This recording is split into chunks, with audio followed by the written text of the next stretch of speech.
IT కూడా చంద్రబాబు నాయుడు పీకింది ఏమీ లేదు. ఎస్, నాకు సత్యం తెలుసు కాబట్టి చెప్తున్నాను. నేను I know the hard fact. ఐటీలో ఏం జరిగింది తెలుసానండి హైదరాబాద్కి? అసలు అవి ఇన్ని లేవు. కొన్ని ప్రముఖమైన కంపెనీలు చాలా పెద్దగా ఎస్టాబ్లిష్ అయిన వాళ్ళు అయిన తర్వాత ఏం జరిగిందంటే వాళ్ళ యొక్క బ్యాకప్ మెకానిజం అంటారు దాన్ని. బ్యాకప్ మెకానిజం రెండు పదాలు మీరు రాసుకోవాలి దయచేసి, మళ్ళీ కన్ఫ్యూజన్. బ్యాకప్ మెకానిజం అని అంటారు ఒకటి, డిజాస్టర్ మేనేజ్మెంట్ మెకానిజం అంటారు రెండు. దాన్ని అంటే సపోజ్ మనం ఇక్కడ మంచి ఏదో పరిశోధన చేసిన కనిపెట్టడం ఉంది, ఇది డిస్ట్రాయ్ కావద్దు. అంటే ఇక్కడ భూకంపం వచ్చినా, ఇక్కడ ప్రకృతి విపత్తు వచ్చినా డిస్ట్రాయ్ కాకుండా ఉండాలి. అంటే ఏం చేస్తారు, సేఫ్ జోన్ ప్రపంచంలో ఎక్కడ ఉంటుందో అక్కడ సర్వర్ పెట్టి అక్కడ స్టోర్ చేసి పెడతారు. డిజాస్టర్ మేనేజ్మెంట్ మెకానిజం అంటారు దాన్ని, బ్యాకప్ మెకానిజం అంటారు. వాళ్ళు ఐబిఎం లాంటి పెద్ద సంస్థ ఫస్ట్ స్టార్ట్ చేసిన ఐబిఎం వాళ్ళు, ఇంకా కొన్ని సంస్థలు వాళ్ళు, రాజీవ్ గాంధీ వీళ్ళు వాళ్ళు కాదు, నాకు సత్యం తెలుసు కాబట్టి చెప్తాను, ఇది హిస్టరీ. రాజీవ్ గాంధీ ప్రైమ్ మినిస్టర్గా ఉన్నప్పుడు వాళ్ళ యొక్క పరిజ్ఞానం ద్వారా వాళ్ళు ఎంక్వైరీ చేసిన మొత్తం గ్లోబ్. అప్పుడు సెస్మలాజికల్ అంటే భూకంపాలు అతి తక్కువ వచ్చే ప్రాంతం ఏది అంటే హైదరాబాద్ సిటీ, డక్కన్ ప్లేటో. అతి తక్కువ భూకంపాలు వస్తాయి, సముద్రానికి అంత క్లోజ్గా లేదు కాబట్టి తుఫాన్లు, భయంకరమైన తుఫాన్లు రావు. తుఫాన్ ఇంపాక్ట్ ఉంటుంది బట్ అంత భయంకరంగా రాదు, వాషౌట్ కాదు. కాబట్టి ఏ రకంగా చూసినా కూడా క్లైమేటిక్ కండిషన్ కూడా extreme, non extreme, pleasant climatic conditions ఉంటాయి. వెరీ హెవీ టెంపరేచర్స్ పోవు, ఫ్రీజింగ్ కోల్డ్ పోదు. ఇటు అనేక అనుకూలతలు అని చెప్పి వాళ్ళు గుర్తించి హైదరాబాద్ను వాళ్ళు సెలెక్ట్ చేసుకున్నారు. రాజీవ్ గాంధీ కూడా సెలెక్ట్ చేయాలి.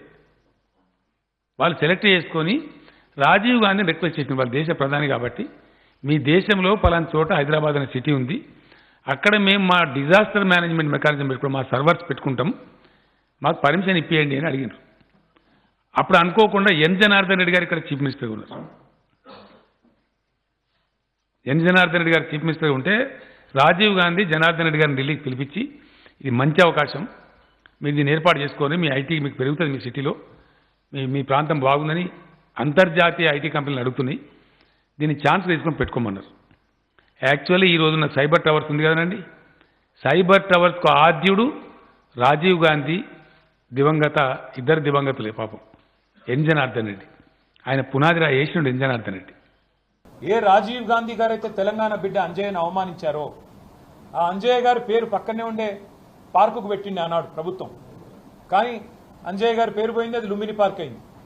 ఇప్పుడు ఏ అంజయ్య గారిని అయితే అవమానించిన వ్యక్తి ఉన్నారో ఆయన విగ్రహాన్ని తెచ్చి మా నెత్తిన రుద్దడం అంటే ఇది ఎంతవరకు న్యాయం అని చెప్పి నేను మా పార్టీ తరఫున అడుగుతా ఉన్నాను. మేము 10 ఏళ్ళు చాలా సంస్కారవంతంగా వ్యవహారం చేసినాం. రాజీవ్ ఆరోగ్యశ్రీ అనే పథకం ఉంటే దాని పేరు మార్చలేదు, అట్లే కొనసాగించాం. మా పేరు పెట్టుకోవచ్చు, ఇంకో పేరు పెట్టవచ్చు, కానీ మార్చలేదు. రాజీవ్ రహదారి అని స్టేట్ హైవే ఉంటే దాని పేరు కూడా మార్చలేదు. రాజీవ్ గాంధీ యూనివర్సిటీ అని IIIT బాసరకు పేరుంటే నాలెడ్జ్ యూనివర్సిటీ అని దాన్ని కూడా మార్చలేదు, కొనసాగించినాం. ఉప్పల్లో ఉండే అంతర్జాతీయ స్టేడియంకు రాజీవ్ గాంధీ స్టేడియం అని పేరున్నా దాన్ని కూడా కొనసాగించినాం తప్ప మార్చలేదు. అదే మాదిరిగా అంతర్జాతీయ విమానాశ్రయం పేరు రాజీవ్ గాంధీ అంతర్జాతీయ విమానాశ్రయం ఉన్నా దాన్ని కూడా కొనసాగించినాం తప్ప కుసంస్కారవంతంగా ఆలోచన చేయలేదు.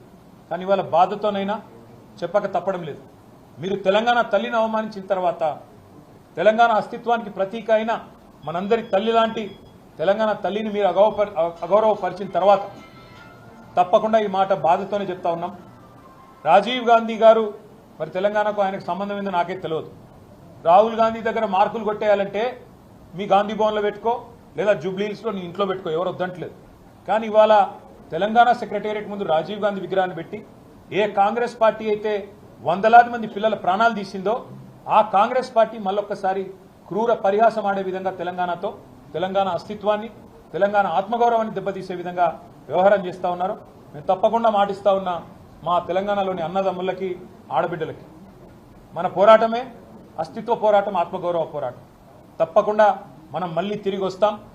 అది కాంగ్రెస్ వాళ్ళకు తెలుసు, మీకు తెలుసు, మాకు తెలుసు. 4 ఏళ్లలో మళ్ళీ కేసీఆర్ గారి నాయకత్వంలో తిరిగి తెలంగాణలో ప్రభుత్వం కూడా మనది ఏర్పడుతుంది. ఏర్పడ్డ తర్వాత వెంటనే తప్పకుండా రాజీవ్ గాంధీ గారి విగ్రహాన్ని అక్కడి నుంచి సకల మర్యాదలతో తొలగిస్తాం. అక్కడి నుంచి వారు కాంగ్రెస్ వారు ఎక్కడికి కోరుకుంటే అక్కడికి తరలిస్తాం.